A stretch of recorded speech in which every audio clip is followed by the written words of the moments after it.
जहाँ तक ताल्लुक़ है आर्मी चीफ की स्टेटमेंट का, जो उन्होंने डिफेंस डे के मौके पर कहा और बिल्कुल दुरुस्त बात कही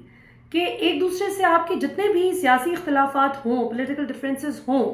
वो एक दूसरे के लिए नफ़रत के जज्बात में नहीं कन्वर्ट होने चाहिए। ये बात कहने की हद तक, सुनने की हद तक और थ्योरेटिकली अगर इसको देखा जाए तो बहुत अच्छी बात है, लेकिन काश इस पे अमल भी हो। मसला ये है कि जिस वक्त एक मखसूस सियासी जमात के ख़िलाफ़ पिछले 2.5 साल से क्या कुछ नहीं किया गया, उनका इंतखाबी निशान तक छीन लिया गया इलेक्शन से सिर्फ चंद दिन कबल, और फिर जिस तरह से उनके उम्मीदवारों के कागजात नामजदगी जमा कराने में रुकावटें डाली गईं, जिस तरीके से एक बड़ा मशकूक किरदार अदा किया उन लोगों ने जिन्होंने इंश्योर करना था कि फ्री एंड फेयर इलेक्शन हो, जो 5 साल में सिर्फ एक दफ़ा साफ शफाफ इंतखाबात करवाने की तनख्वाह लेते हैं, जब उस सब में इतनी बुरी तरह से नाकामी हुई, और फिर जिस तरह से एक मखसूस सियासी जमात पीटीआई के एक्टिविस्ट को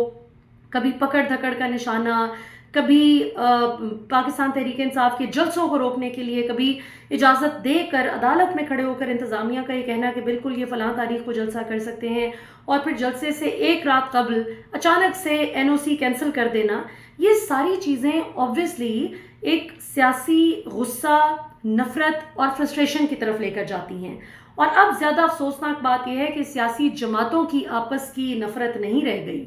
अब अवाम के अंदर इस वक्त मौजूदा हुक्मरानों के ख़िलाफ़ नफ़रत इस हद तक बढ़ चुकी है कि अब ये पब्लिक प्लेसेस में हमारे हुक्मरानों में से कोई भी हंसी खुशी एक चाय की प्याली तक पीने के लिए नहीं जा सकता, क्योंकि उन्हें पता है कि हम आवाम को फेस ही नहीं कर सकते। आवाम के सवालों का क्या जवाब दें? सिर्फ 2.5 साल पहले तक 16 रुपये फ़ी यूनिट जो बिजली थी, आज 70 रुपये तक आप ले जाएं, और उसके बाद फिर आप ये लतीफ़े सुनाएं कि जी हम सिंगल डिजिट पे ले आए हैं इन्फ्लेशन रेट को। यानी इन्फ्लेशन, आपकी जो महंगाई है वो अगर सिर्फ सिंगल डिजिट पे उसकी शरह आ गई है जिससे वो बढ़ रही है, तो इस पे भी आप मुबारकबाद दें, बजाय इसकी कि उनकी ज़िंदगियाँ आसान करने की कोशिश करें। ये शर्मनाक बात है। तो ये जो नफ़रत है ये एक दिन में नहीं लोगों के दिल में डल गई। ये जो नफ़रत लोगों के दिल में अब पनपना शुरू हो गई है, ये हमारे हुक्मरानों ने बड़ी मेहनत से, वो क्या शहबाज शरीफ साहब का बड़ा फेवरेट मुहावरा है, शबाना रोज़ मेहनत करना, तो शबाना रोज़ मेहनत करके हमारे हुक्मरानों ने बड़ी एफर्ट करके जो है वो अपनी आवाम के दिल में अपने लिए नफ़रत का ये बीज बोया है। और मैं उम्मीद करती हूँ कि अब भी वो होश के नाखून लें और इस मामले को ठीक करने की कोशिश करें। फिर जी 8 सितंबर के जलसे के हवाले से अगला सवाल पूछा गया है कि उसका वेन्यू फिर चेंज हो गया है, क्या आपको लगता है कि पीटीआई अच्छा क्राउड गैदर कर लेगी? देखिए, जलसे की वेन्यू तो चेंज नहीं हुआ, वो एक्चुअली सड़क के एक तरफ था पहले, अब सड़क के दूसरी तरफ हो गया, सड़क के उस पार अब वेन्यू हो गया है। उसमें कोई एज सच बड़ी तब्दीली नहीं आई, उसी जगह पे जलसा है, सिर्फ सड़क के एक तरफ की बजाय दूसरी तरफ है। लेकिन जहाँ तक ताल्लुक है पीटीआई का बड़ा क्राउड जो है इकट्ठा कर पाने या ना कर पाने पे, जो आपका सवाल है उस पर नजम सेठी साहब ने बड़ी इस हवाले से एक अहम खबर दी है। उनका कहना है कि हुकूमत इस वक्त पूरा जोर लगाएगी कि हर सूरत पीटीआई के इस जलसे को नाकाम बनाने के लिए जितनी रुकावटें खड़ी कर सकते हैं खड़ी की जाएं, ताकि पीटीआई के इस जलसे को किसी सूरत भी कामयाब ना होने दिया जाए, और हम एक नैरेटिव बना सकें कि देखें जी बड़ा शोर मचाते थे कि जलसा नहीं करने देते, जलसा नहीं करने देते, इनके पास तो स्ट्रीट पावर है ही नहीं। इससे ऑब्वियसली एक तरफ आवाम को रज़्म है कि हमने 8 फरवरी के बाद अब 8 सितंबर को बताना है कि हमारी ताकत क्या है, हम आईन और कानून के दायरे में रहते हुए इस हुकूमत को बताएंगे कि हम आपको लेजिटिमेट हुकूमत नहीं मानते, आप हमारे वोट की ताकत से नहीं आए, ना आप हमारे हक में कोई फैसले कर रहे हैं, सिर्फ हमारी ज़िंदगी अजीरन कर रहे हैं। जबकि दूसरी तरफ हुकूमत ने भी कमर कस ली है। अभी जो जगह जगह कंटेनर्स लगने की भी खबरें आपने देखा सोशल मीडिया पे कल भी सर्कुलेट कर रही थी कि किस तरह से पीटीआई के जो जलसे के लिए जो सामान जा रहा था उसकी तैयारी के लिए, उसको भी पुलिस ने जब्त किया,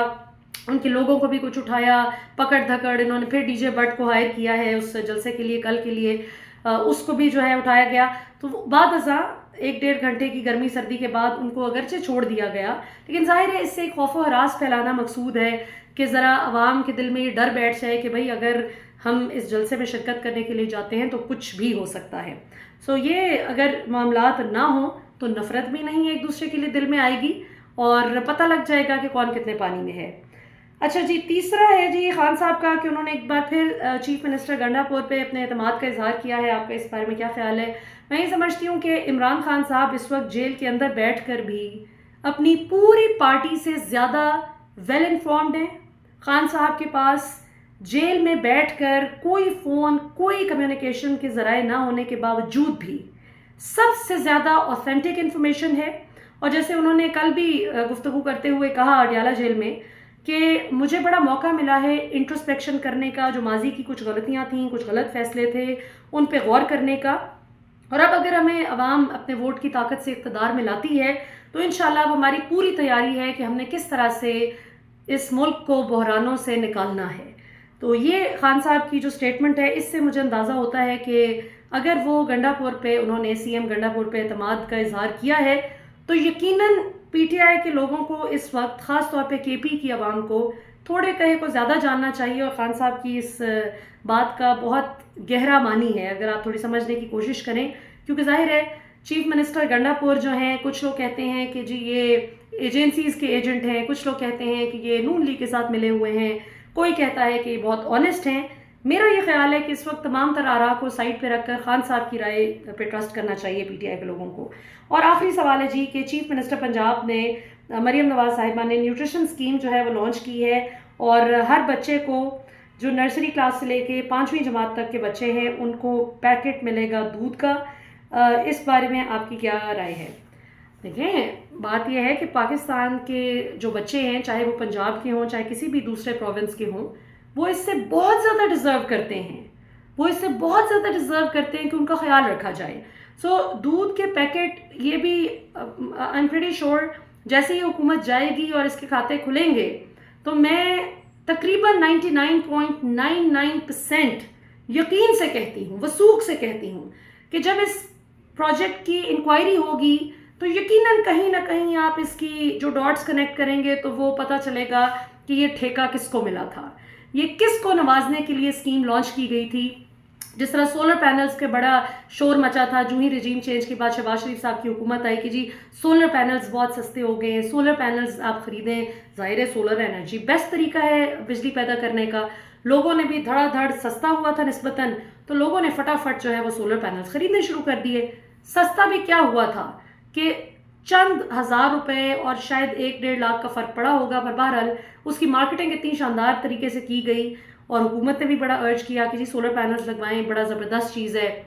उसके बाद जब लोगों ने लगवा लिए सोलर पैनल्स, अक्सरियत ने जब लगवा लिए, तो पता चला कि अब सोलर पैनल्स पे भी कटौतियाँ शुरू होंगी। और वो किसका बिजनेस है सब जानते हैं कि शहबाज शरीफ साहब के बेटे का अपना बिजनेस है सोलर पैनल्स का। और शरीफ ख़ानदान के बहुत करीबी ज़राए जो हैं वो बताते हैं कि किस तरह से ये जो भी काम, जो भी स्कीम लॉन्च करते हैं, इसके पीछे ताने बाने जो हैं वो जाके इनके अपने ही किसी बेनिफिशरी से मिलते हैं, जिसके साथ मिल के ये फिर पूरा खाता इनका खुला होता है। सो अभी ये दूध के पैकेट पे भी अल्लाह खैर रखे। ये मरियम नवाज जो बच्चों को नर्सरी से 5वीं क्लास तक दूध पिलाने की बात कर रही हैं, ये असल बात तब पता चलेगी, अकदा तब खुलेगा जब ये मालूम होगा कि ये किसकी भैंसें थीं और ये किसका प्रोजेक्ट था जिसको मरियम नवाज ने कमाल खूबसूरती से पंजाब हुकूमत का प्रोजेक्ट बना के किसको कितना नवाजा। तो ये तो यकीनन इनकी हुकूमत जाने के बाद ही पता चलेगा। और रह गई बात कि मैं इस हवाले से क्या सोचती हूँ, बहुत अच्छी बात है। न सिर्फ दूध बच्चे बल्कि बच्चों को किताबें भी जो हैं वो मुफ्त मिलनी चाहिए,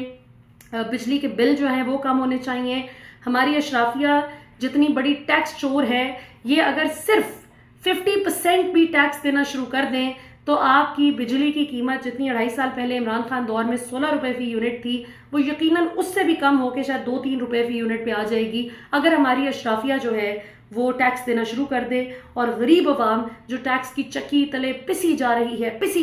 खुदकुशियाँ कर रहे हैं लोग, वो उनको सुकून का सांस आ जाए अगर ये अशराफिया जो इस वक्त इक़्तिदार में बैठी है और इनके बड़े अच्छे अच्छे जो करीबी अजीज़ो अकारब, इनके दोस्त, इनके बेनिफिशरीज, अगर ये सब टैक्स चोरी की बजाय टैक्स देना शुरू कर दें।